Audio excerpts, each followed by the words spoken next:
드립니다.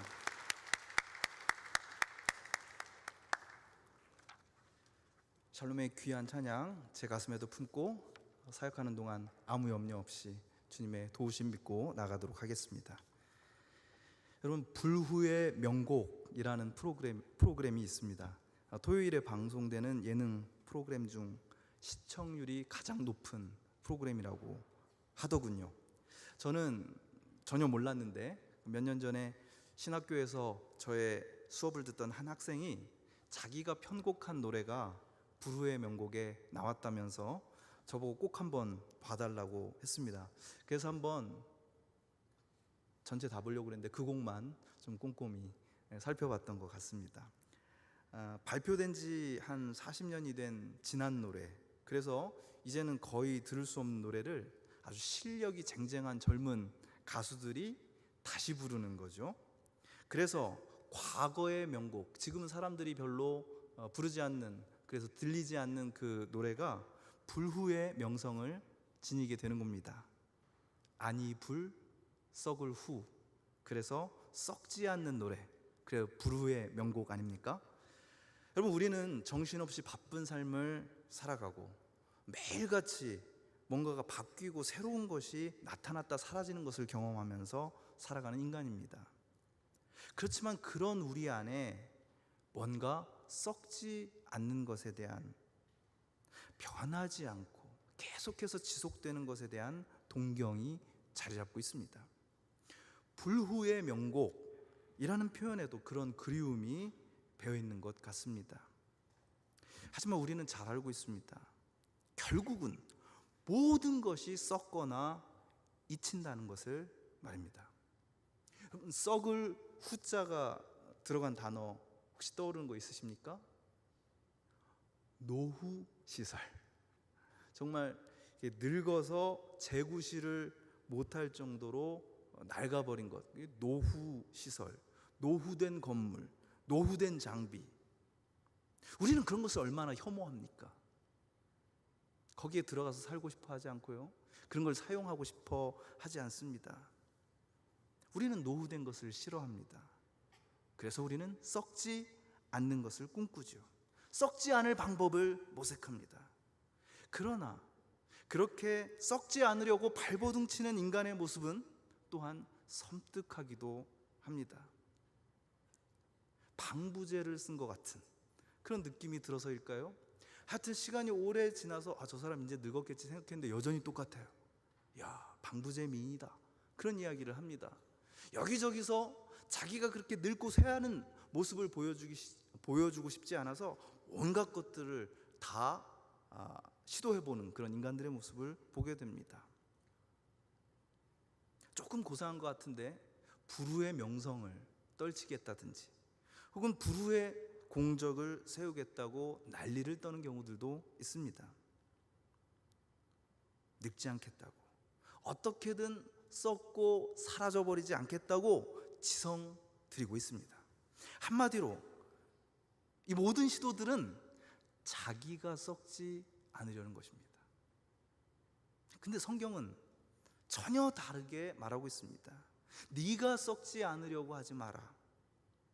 그러면 내 안에 썩지 않는 것을 품고 살아라. 이것이 성경의 메시지입니다. 다시 한번 강조합니다.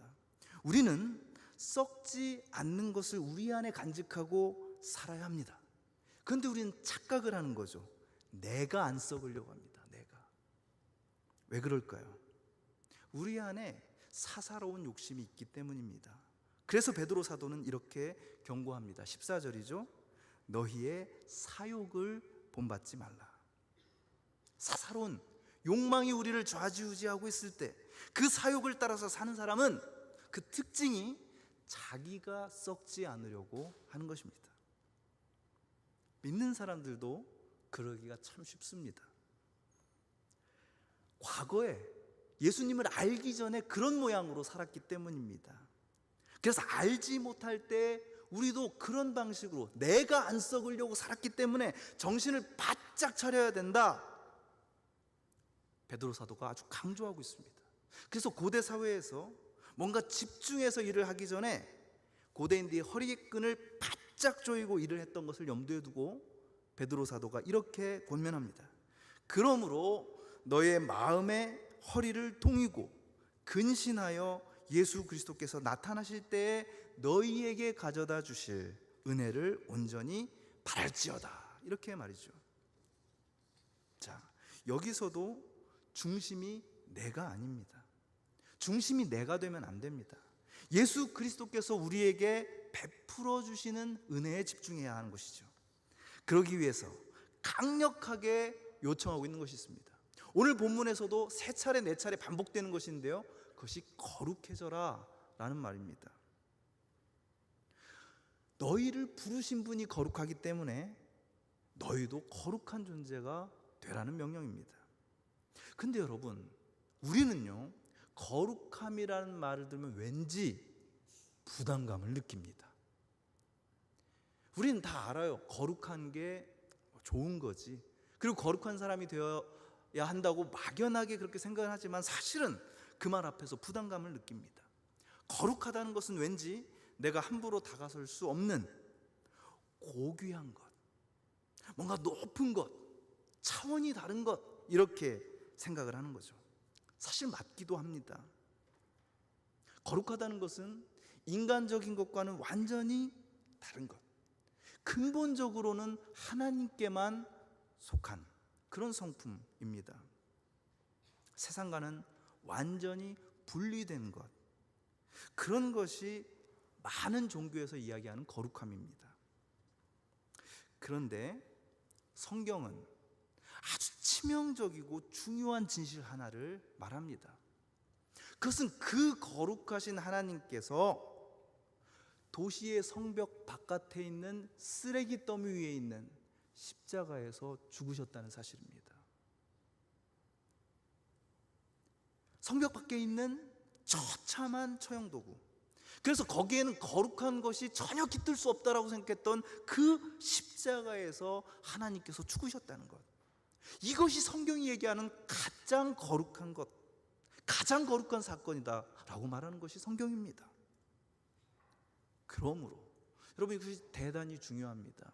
성경이 말하는 거룩함은 이 세상과의 철저한 분리가 아니라 오히려 철저한 참여함입니다. 오늘 본문은 우리에게 거룩하라고 명령만 하는 것이 아니라 거룩한 삶의 시작이 어떤 것인지를 보여줍니다. 첫 번째는요, 거룩해지기 위해서 첫 번째 내디뎌야 될 걸음은 자꾸만 나만 생각하는 습관에서 벗어나는 겁니다. 나만 생각하고 나의 미래만 고민하고 나의 계획에만 의지하려는 경향에서 벗어나야 합니다. 여러분, 자꾸 내 생각만 하면 거기다 아무리 거룩한 단어들을 미사역구를 동원한다고 해도 그건 거룩한 게 아닌 거예요. 21절에 이렇게 나와 있습니다. 너희는 그를 죽은 자 가운데서 살리시고 영광을 주신 하나님을 그리스도로 말미암아 믿은 자니 너희의 믿음과 소망이 하나님께 있게 하셨느니라. 이렇게 얘기하고 있습니다. 여러분께 묻고 싶습니다. 여러분의 믿음과 여러분의 소망은 어디에 있습니까? 그분께 있습니까? 아니면 여러분들의 알뜰한 미래에 있습니까? 여러분이 꿈꾸고 있는 그 알콩달콩한 미래에 있습니까? 우리가 깊이 신뢰하고 우리의 중심으로 소망해야 할 것은 나의 꿈과 나의 미래가 아닙니다. 하나님입니다. 아주 단순하지요? 그래서 어렵습니다. 두 번째, 그래서 우리는 누군가를 진심으로 사랑할 수 있게 됩니다.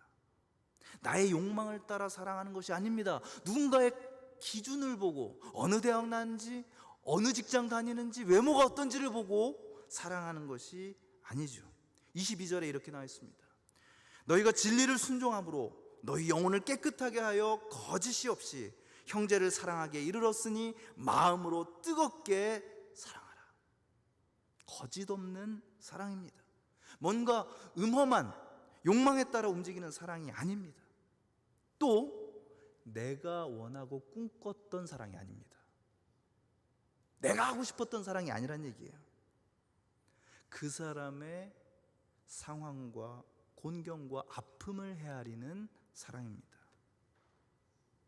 크리스천의 거룩함을 구성하는 이 두 가지를 우리 시대의 탁월한 신학자인 로원 윌리엄스는 이렇게 정리합니다.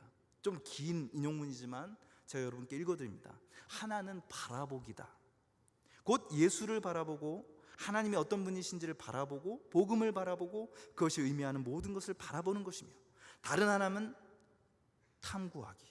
곧 인간이 사는 곳이 어떤 곳이고 그들이 처한 곤경이 무엇이며 그들이 우리에게 요청하는 일이 무엇이고 그들이 좀 더 인간답게 살도록 우리가 도울 일이 무엇인지를 탐구하는 일입니다.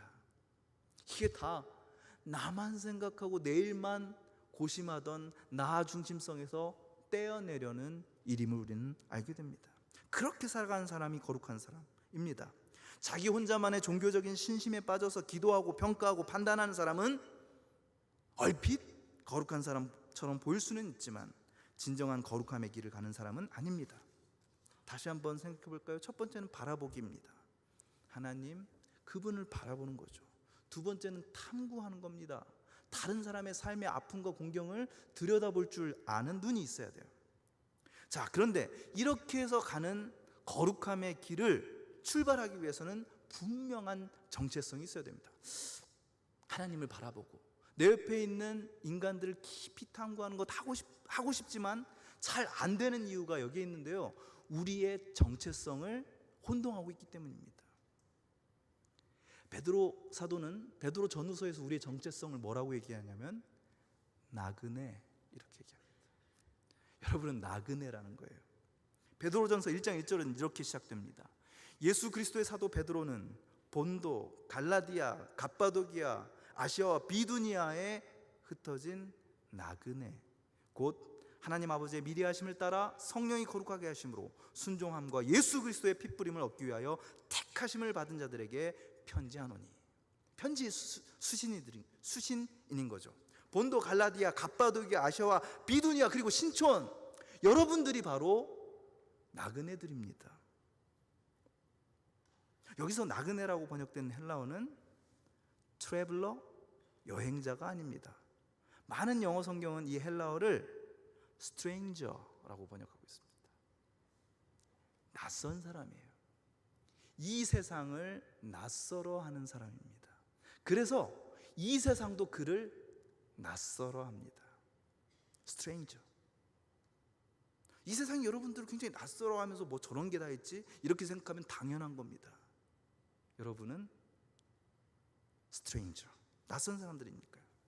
이 낯선 사람들은 이 낯섦 때문에 세상에 얽매이지 않습니다.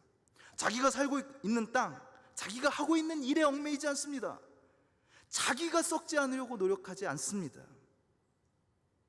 자기가 노력하는 것 한 걸음만 떨어져서 보면 그거 다 낯선 거거든요. 이제는 그런 삶을 살지 않습니다. 나그네로서, 낯선 자로서 완전히 다른 길을 뚜벅뚜벅 걸어가는 거죠. 그것을 성경은, 그리고 베드로는 거듭남이라고 부릅니다. 그리고 이것이 우리의 유일한 목표입니다. 근데 이게 우리의 노력으로 되지 않잖아요. 노력으로 되는 거였다면 이 자리에는 대단한 노력파들, 옆 사람 보세요. 얼마나 노력하면서 사는지. 대충 사는 사람들 없잖아요. 이 사람들이 벌써 뭔가를 이뤘을 거예요. 근데 우리의 목표인 거듭남은 우리의 그런 노력으로 되지 않습니다. 세상에 소중한 것들이 다 그렇듯이 우리의 노력도 언젠가는 다 썩어지게 됩니다. 바로 그렇기 때문에 오늘의 본문은 여러분을 이 말씀으로 단단히 묶어주려고 합니다. 23절입니다. 너희가 거듭난 것은 썩어질 씨로 된 것이 아니요 썩지 아니할 씨로 된 것이니 살아있고 항상 있는 하나님의 말씀으로 되었느니라. 여러분, 우리 안에 썩지 않을 씨앗이 있습니다. 이것이 우리를 거듭나게 합니다. 여러분이 거룩해지려고 아무리 노력해도 되지가 않아요. 여러분의 안에 있는 거룩한 썩지 않는 씨앗이 우리를 변화시켜서 이 세상에서는 나그네로, 하나님이 보시기에는 가장 사랑하시는 딸과 아들로 변화시켜 주실 줄 믿습니다. 하나님께서 예수 그리스도를 통해서 우리를 선택하셨습니다. 더 이상 이 세상에 속한 존재로 살지 말라고. 너는 나에게 속한 존귀한 딸, 존귀한 아들이라고. 그것을 우리에게 가장 투명하게 보여주신 예수 그리스도야말로, 바로 그 말씀이야말로 썩지 않는 씨앗이라고 베드로는 말하고 있습니다.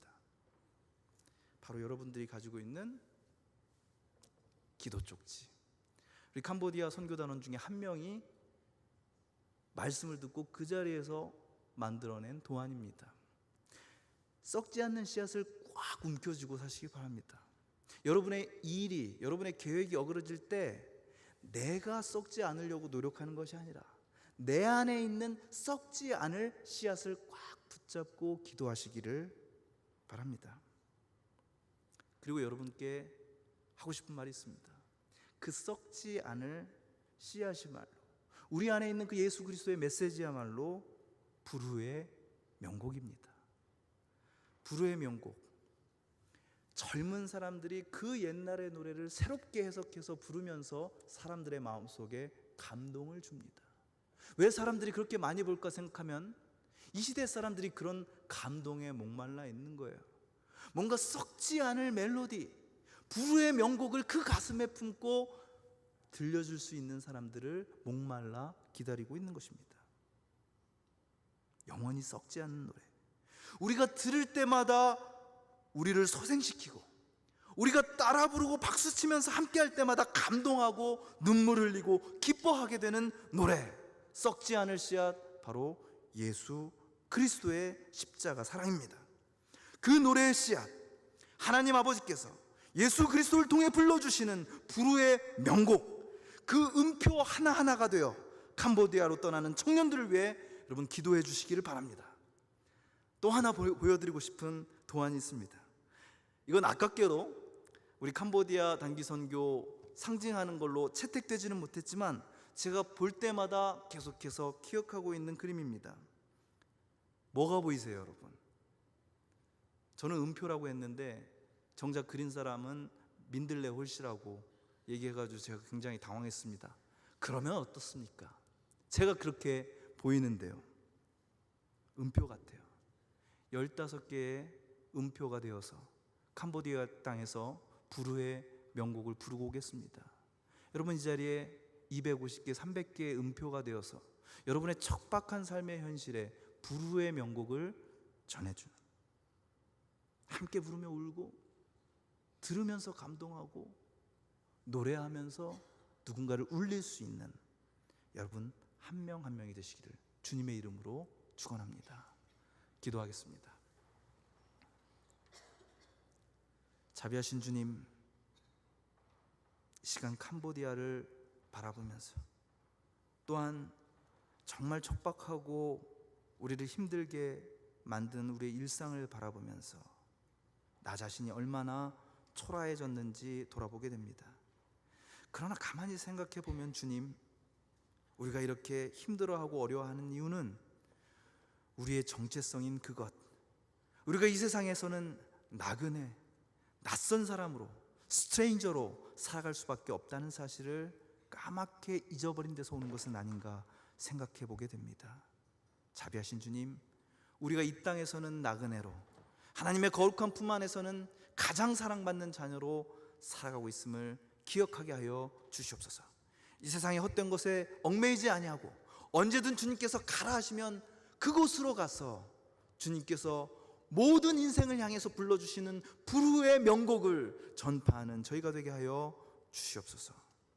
우리를 선택하시고 사랑하시고 보내시는 예수 그리스도의 이름으로 간절히 기도드리옵나이다.